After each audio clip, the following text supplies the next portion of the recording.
15 years? This 15. It's been 15 years. 15 years since our first show in Toronto. I want to talk about it early in your life and how important music was and what it was like growing up with music in your house. There were our toys, the instruments that my mother's friends had around the house, and communes that we were hopping around the country.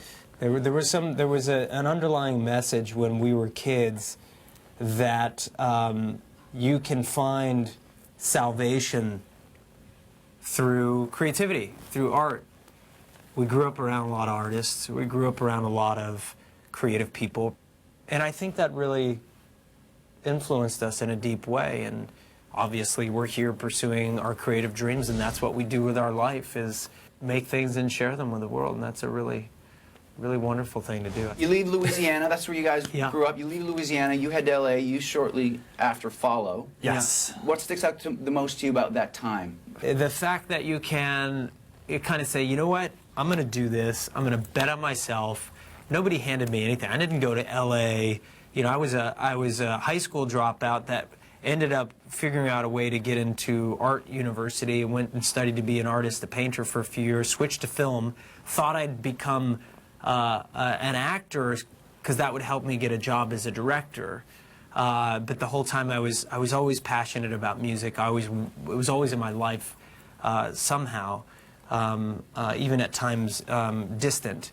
And Shannon was always this idea, and him being a drummer. But I think that LA represented a chance for us to pursue dreams, not just as an actor, as a filmmaker, or as a musician, or someone who edits or does design, or makes art, but all of it, just a place to kind of make reality from dreams.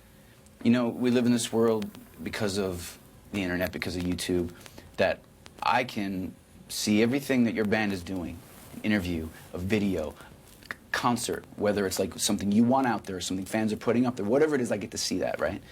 And over the last little while, I mean, I literally have heard you tell the story of sending your single in space hundreds of times. It's a really epic, large statement to make, to launch, literally, to launch an album. And it's going to bring me to a point, but I would like you to tell me a little bit about what you did and why you did it, first of all. What happened? Well, we did it because we wanted to do something remarkable to mark this period of our lives. It's not just the launch of a song, it's the launch of an album, it's the launch of a video, it's the launch of a tour, it's the launch of a new chapter of our lives. And sending our music, putting it in a rocket, shooting it up into space, and then have this really great memory of dreams again becoming reality. This is war. I got a guy running now. The release of This Is War marked a time of conflict for the band.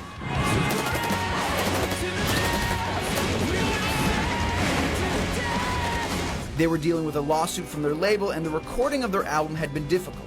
We're all music fans, and I gotta say, a lot of the rock music out there is a complete, utter bore. We're trying to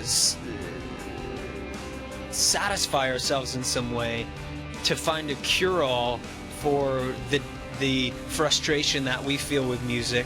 But the album also allowed them to stay on the road for 2 years, tour 6 continents, and end up in the Guinness Book of World Records.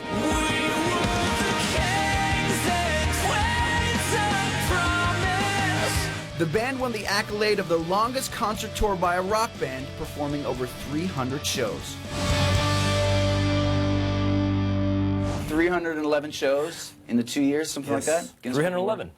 Something, yeah. Something So, like that, yeah. it's a lot of shows to play in 2 years. You guys got through that, but I had to imagine that it caused some kind of turmoil. It had to do something to you. Well, look, this is the thing. We've been touring for a long time, and you learn how to do this well. You learn how to live in a small space with each other, how to give people space in a small environment, you know? You learn that you love what you're doing, too. I mean, it's not for everybody, man. It's very difficult. Traveling the way that we do, doing what we do, the amount of shows that we play, it's reserved for the true warriors. Because we've been doing this for so long, because it's been such a slow build, it's given us an enormous sense of gratitude. We've never taken any of this for granted. We've always known that it's an incredible gift to be able to play shows, to make albums, to travel, and to be able to do interviews and laugh and goof off and these things. I mean, It's your job. It's a job. It's an incredible job. It's an incredible gift, and we're really, really, really fortunate that we're able to do it. So I think that helps us be on the road for 2 years, 4 months. Exactly. That helps us remain together as a band for over 15 years. You know, those are the things that keep it all glued together. What about keeping, you know, relationships outside that? You're married? Indeed. I mean, that's, I'm lucky though. I got a cool chick. Hold on. Did you guys not know that I got married? Oh, we You're married? You thought I was just wearing this ring? Oh, Well, two things. What's his name? How tall was he? 6'3", Jorge. For me, it's easy. I'm lucky. I'm lucky. But you're right. what about keeping relationships, friendships, keeping family relationships? Oh, friendships go out the window. I mean, how many times can you send your buddy's email? Hey, bro, I'm in Paris again, thinking about you. What are you gonna do? Look, if you get it, then then it works. You gotta have friends that you cannot see for a couple of years or 6 months at a time, Right. and then kind of just pick it up Just and pick up, hey, exactly. what's up? Yeah. Or else you don't have friends like me. But Exactly. you know, it's price you pay. With millions of albums sold, 30 Seconds to Mars have legions of fans all over the world, but have managed to remain grounded. Sometimes it could be an interview. It could be a moment that you ask the question and you think about something, you reflect, and then you learn a little bit about yourself. As with previous albums, they recorded Love, Lust, Faith, and Dreams all over the world, but Jared found one particular place to be the most inspiring. Yeah, it was magical. That's next on In 30.